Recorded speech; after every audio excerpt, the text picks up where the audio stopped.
I remember the first time I sat in front of a grand piano on stage in front of at least 100 people. It was some high school show and our band was playing a Jimi Hendrix song and my hands were shaking. My fingers were like wooden blocks. They were not cooperating.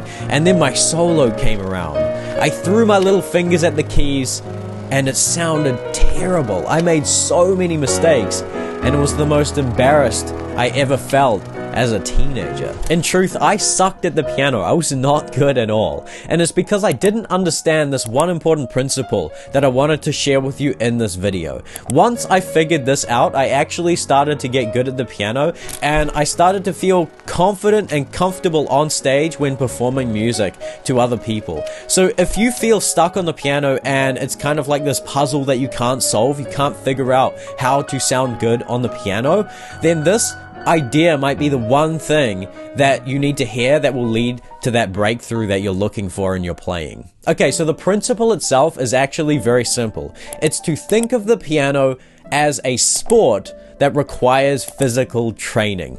Okay, that might sound crazy to you, but let me explain. Yes, of course, the piano is a musical instrument, okay? So we are talking about music and the arts and creative expression, but in order to achieve that creative expression, you need to develop a degree of technical mastery over the instrument itself, and that is fundamentally a physical thing that requires training. Music flows through us, right? We have all of these emotions and feelings and life experiences and things like this, and we are kind of like this conductor of these things, and it like flows through us, right? That energy wants to flow through your arms and through your hands and through your fingers into the instrument and then out into the world, right? That's kind of the natural flow of music from the body through the instrument and out into the world.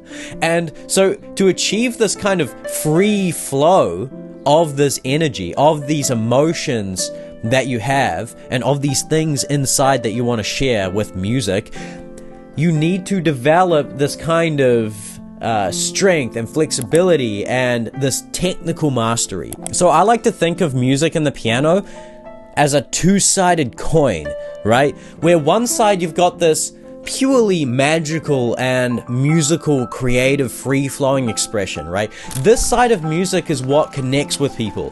This is your emotions and your life experiences and your magic and your taste and the feelings you have inside, right? The internal substances that you pour into music that makes it feel dang good, right? That kind of, it just makes you move your body, it makes you cry, it brings out certain emotions in you, right? That's the fundamentally human side of music that makes music so powerful, right? So this is a very important side of the coin. I am talking about music and the piano being like a sport here, a physical thing, but I just wanted to clarify that you have to think of music holistically as this kind of two-sided coin where there is this very magical and creative expression side to it, which is very important. But in this video, what I'm talking about is the other side, which is the purely physical side, the technical side, because in order to have that free-flowing creative expression, you need to have that technical side, that physical side mastered to a certain degree. I was about 18 years old when I started composing music on the piano, and there was one piece in particular that I composed that was actually beyond my physical capability. It sounds ridiculous, but I literally composed this piece that was so vigorous. It was such a vigorous movement. In particular, I was like playing octaves on both hands and doing these things with the middle fingers, right? So I was doing these constant octaves in both hands, and my wrists could not cope with that. I literally couldn't even play and perform my own piece of music, my own composition. And there was something very frustrating about that. And so at a certain point, I started to think of the piano more as a sport that requires this kind of physical training, and myself as an athlete, right? So what does an athlete do? An athlete trains his body, right? It's not practice, it's training. So this is the first idea. You want to approach your piano practice like training. And when an athlete is training for some kind of event, right? So it might be the big game or the big match or the race or the fight or whatever. They're training for a particular goal, a particular purpose, okay? So you want to have things that you're working towards on your piano journey. You're working on a piece, you're learning a piece, a particularly challenging piece, or you're working towards a performance or some recording session or composing a body of work, right? You want to have things, projects on the line, right? So that your training has a purpose. It has an end goal in mind. You're training for a particular purpose, right? So that's the first thing. And the second thing is that it's training, meaning that you show up to the training, whether you like it or not. An athlete training for some big game where there's like people betting on him, right? He can't miss his training. It's important. He shows up to his training because he needs his body to be in the prime physical condition so that when he shows up to that fight, that boxing match, he's gonna KO, he's gonna knock out the opponent, right? Rather than be knocked out. He doesn't want to be knocked out. That's gonna be embarrassing. What is the piano version of that? It's being on stage, like the story I told you at the start of the video, and just not being able to execute what you want to execute on the piano, and you make all of these mistakes and you feel like an idiot. If you show up and practice and do the training, the physical training every day, you're gonna get good at the piano. Okay, it's that simple. Now the third thing is what we're actually training, okay? So the main thing that we're training here is the hands and the fingers. And the ears and the eyes as well, because you need to be able to hear what you're playing and you need to be able to see it visually on the keyboard. If you train the fingers, if you practice finger exercises, if you practice scales on a daily consistent basis, then the notes that you play are going to start sounding good. And music is composed of notes. This is the hack right here. Do your finger exercises and do your scales daily, because you're going to unlock the fingers. That's how I like to describe it, unlocking the fingers. Now, it's not just finger exercises and scales that you want to train and practice.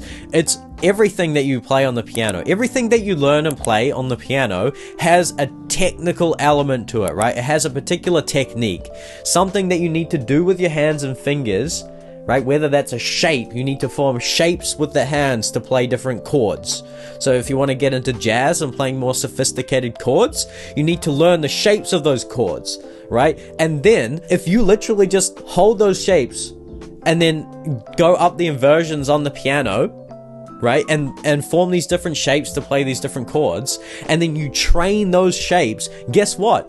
That's the technical element of playing chords. And so when it comes to playing these kind of sophisticated advanced chords, if you've done the training, your fingers and hands will just form into the shape and you'll just play that dope ass chord. Now, what we're really tapping into here is muscle memory, and you've probably heard of this term before, right? Muscle memory. Your hands and fingers kind of have minds of their own, right? And you need to develop these minds in your hands and fingers. And the reason why you need to do that is so that your hands and fingers can operate on their own. That's what muscle memory is. If you've done enough training on the techniques and on the physical component of whatever you want to play on the piano, then when it comes to performing music or recording music or just playing on a Sunday morning, you can just kind of let your mind go. You don't have to think about where you're placing your fingers and hands.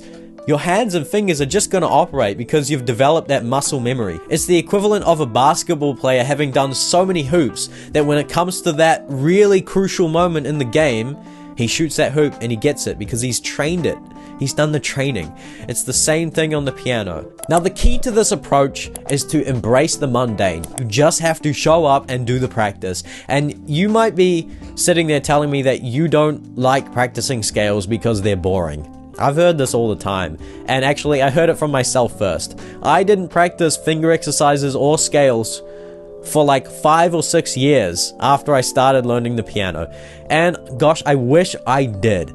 You know why I didn't practice them? Because they were boring. But when I started to think of my practice as training, myself as an athlete, I was able to just embrace the mundane, boring work. And I just showed up consistently. I just did the practice. Yeah, it's boring, but if you do it, it's going to lead to those like musical revelations. If you embrace the real low, boring moments in your music journey, those high moments are going to be even higher, right? Because you're going to have that technical mastery, okay? So I really hope that this idea is helpful to you on your piano journey. If you want to learn about the other elements that are required to become a good pianist, definitely check this video out here, and I'll see you over there. Bye-bye.